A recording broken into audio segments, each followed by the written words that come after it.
할 내용은 재테크란 무엇인가, 그리고 우리가 왜 재테크를 해야 하나, 그리고 부동산 재테크 어떻게 할 수 있는지, 그리고 제가 재테크를 했던 내용에 대해서 말씀드리겠습니다. 그러면 저희가 재테크라고 이야기를 하는데 돈을 벌기 위해서 여러 가지의 형태의 재테크를 진행하고 있을 겁니다. 그래서 재테크에 대해서 기본적으로 정의를 하고 한번 넘어가 보도록 하겠습니다. 재테크란 것은 우리가 보유한 자산을 효율적으로 운영을 해서 최대한 이익을 창출하기 위한 방법입니다. 이거는 이제 한자의 재무와 영문의 테크놀로지, 그리고 이 두 개를 합쳐서 재무 테크놀로지라고 이야기를 합니다. 근데 이 재무 테크놀로지를 조금 함축해서 재테크라고 이야기를 하고 있습니다. 재테크는 본래 기업에서 사용되었던 용어입니다. IMF 외환위기 이후에 저희가 경제용어로 사용되던 것을 일반 사회로 갖고 와서 사용하게 되었던 게 시발점이라고 할 수 있습니다. 재테크, 우리가 보유한 자금을 어떻게 잘 활용을 해서 이거를 금융 수익을 낼 수 있는 방법입니까? 그리고 그 부분을 어떻게 잘 창출할 수 있는가에 대한 부분이 한마디로 돈을 어떻게 잘 벌 거냐는 부분입니다. 그러면 재테크에는 3원칙이 있습니다. 수익성이라는 부분, 그리고 안전성이라는 부분, 그리고 황금성, 유동성입니다. 요 내용 자체를 한번 먼저 습득을 하시고 넘어가셔야 될 것 같습니다.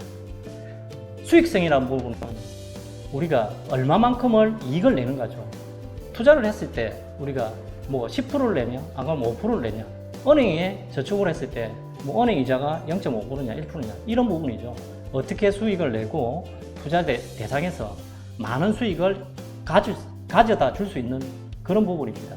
그리고 안전성입니다. 얼마나 우리의 자금을 안전하게 투자를 할 거냐, 그 다음에 원금이나 이자를 뗄 염려가 없는가, 이런 부분이 안전성이라고 합니다. 우리 안정성 부분은 투자 원금이, 우리의 소중한 투자 원금이 손실을 받으면 안 됩니다. 이것이 잃지 않는 투자의 기본이라고 할 수 있습니다. 그리고 황금성입니다. 유동성이죠. 우리가 투자한 돈이 우리가 원할 때, 필요할 시에 이거를 현금화시켜서 우리가 사용을 할 수 있는 그런 부분입니다. 이 재테크 3원칙을 잘 확인을 하시고 준수를 하셔야지 나의 소중한 자금을 잃지 않습니다. 세 번째로 재테크 종류에 대해서 말씀드리겠습니다. 재테크에는 부동산, 금융, 암호화폐, 현물, 유가, 도박, 이런 것들이 있습니다. 사실상 도박이라는 것도 재테크의 하나입니다. 부동산은 잘 아시죠? 아파트, 건물, 토지를 투자하는 것이고, 금융은 예금, 주식, 뭐 펀드 이런 게 있죠. 암호화폐 유명하죠. 요즘 비트코인으로 돈 많이 벌었습니다, 사람들이. 그리고 현물, 기금속입니다. 금, 은, 육가물, 예술품. 어제나 저희 어렸을 때는 우표 이런 것도 모아서 했죠.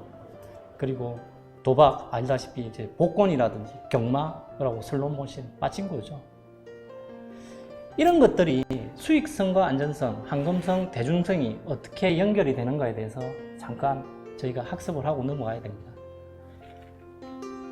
저희가 알고 있는 금융, 예금은 사실상 수익성 지금 최대한 떨어지가 0.5%입니다. 수익성은 좋지 않죠.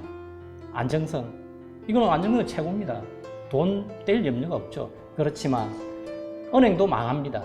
은행에 5천만 원까지는 예금자 보호로 하지만 한은행에 뭐 1억이나 이렇게 이어놓으면 그것 또한 은행이 파산되게 되면 손실을 볼 수 있습니다. 황금성 바로 찾을 수 있죠. CD에 가서 바로 찾을 수 있습니다, 저희가. 그리고 대중성, 누구나 다 저축을 하고 적금을 들죠. 그래서 제가 별표 3개 상중하러 놨는데 뭐 좋다, 중간쯤이다, 조금 모질한다라고 보시면 될 것 같습니다. 그리고 암호화폐, 비트코인 천정부지로 오르고 있습니다. 그런데 수익성 부분은 좋을 수도 있고 안 좋을 수도 있습니다. 변동성이 원체 크고 24시간 동안 계속해서 돌아가기 때문에 이 부분 안정성에서는 좀 떨어진다고 볼 수 있습니다. 그리고 황금성 마찬가지입니다. 사실상 황금성이 좋을 수도 있고 안 좋을 수도 있습니다. 바로 찾을 수 있다고, 사실상 이게 바로 찾기가 사실상 조금 어려운 부분도 없지 않아 있습니다. 그리고 대중성, 뭐 지금 비트코인 많은 사람들이 지금 진행을 하고 있지만 사실상 그렇다고 대중성이 좋다고는 보지 못하고 있습니다. 그리고 도박. 이게 도박 안에 복권은 도박이라고 생각을 하지는 않았었는데, 복권도 도박에 들어가더라고요. 복권 부분 자체는, 도박은 수익성 좋을 수도 있고, 안 좋을 수도 있습니다. 중간 정도겠죠. 안정성은 대단히 위험합니다. 그리고 황금성에 대해서는 이거 언급하기가 좀 뭐하죠, 도박 부분은. 그리고 대중성은 사행성 부분에서 언급하지 않겠습니다, 이 부분에서는. 그리고 부동산의 아파트, 건물 어떨까요? 수익성. 지금 봤을 때 수익성 되게 좋습니다. 불과 2, 3년 사이에 모든 아파트들이 최소 2배에서 3배 이상 올랐습니다. 그럼 안전성은 어떻습니까? 지금은 좋습니다. 근데 이게 안 좋아질 수도 있습니다. 그래, 중립을 유지하는 부분입니다. 황금성, 이거는 저축은 바로 해가지고 돈을 찾을 수도 있지만, 부동산은 계약도 치러야 되고, 중간에 중도금도 해야 되고, 그리고 마지막에 또 잔금도 넣고 이게 우리 거로 돌아오기 때문에 이렇게 하는 기간이 상당히 오래 걸립니다. 그래서 황금성은 좋지 않다고 볼 수 있습니다. 대중성은 요즘 아파트 누구나 하죠.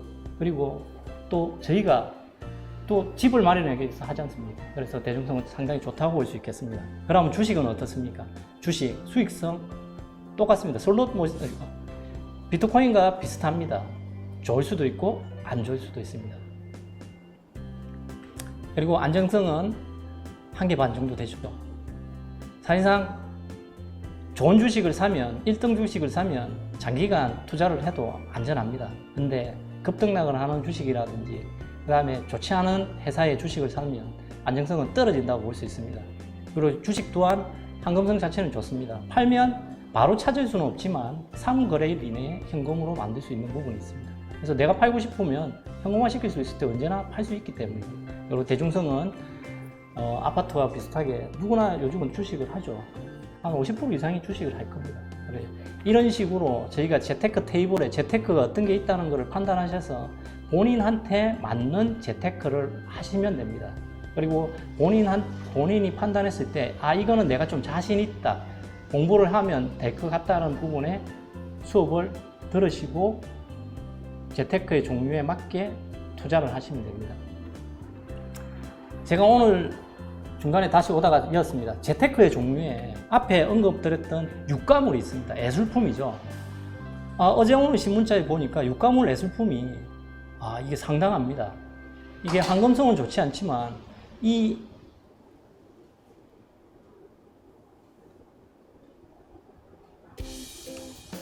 2년 만에 10억의 수익이 납니다.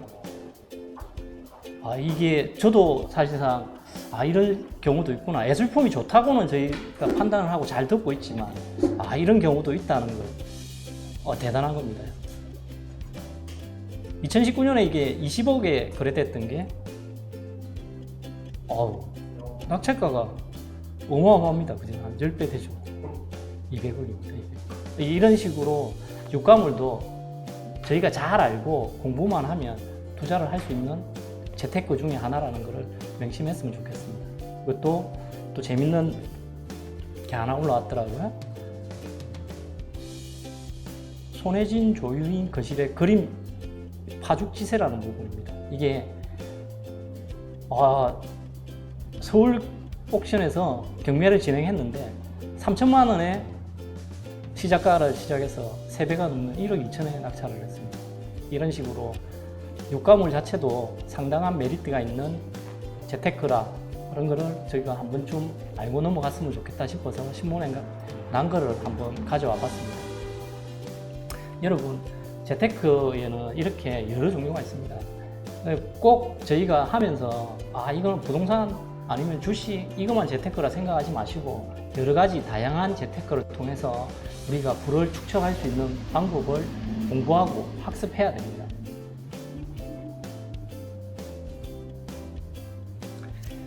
재테크를 하기 전에 저희는 수요와 공급에 대한 법칙에 대해서 경제 용어를 조금 학습을 하고 넘어갈 필요성이 있습니다.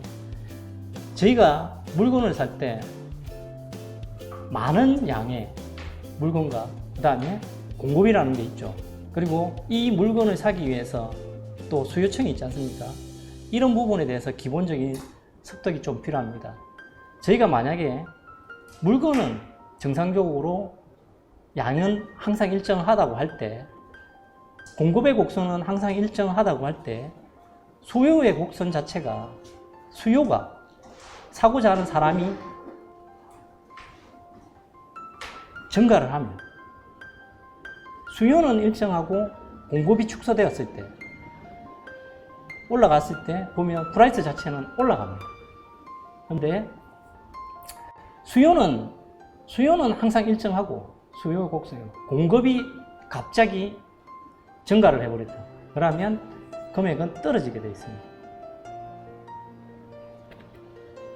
그리고 저희가 공급은 항상 일정한데 수요가 내가 사고자 하는 사람이 갑자기 늘게 되면 이 또한 금액이 올라갑니다. 그리고 항상 공급은 일정한데 갑자기 아파트 공급하는 건 늘어나는데 갑자기 들어갈 살 사람이 없다. 그러면 금액은 떨어집니다. 이런 식으로 경제 용어도 저희가 잘 알고 어떤 원리로 경제가 돌아가는가를 잘 판단을 하고 학습을 해야지만 여러분의 소중한 돈을 잃지 않고 우리가 어떤 방향으로 투자할지에 대해서 판단할 수 있습니다. 그래서 기본적인 모든 경제 용어를 항상 조금씩 학습하고 공부해야 됩니다. 그래야지 여러분이 부자로 갈 수 있는 하나의 첫걸음이 됩니다.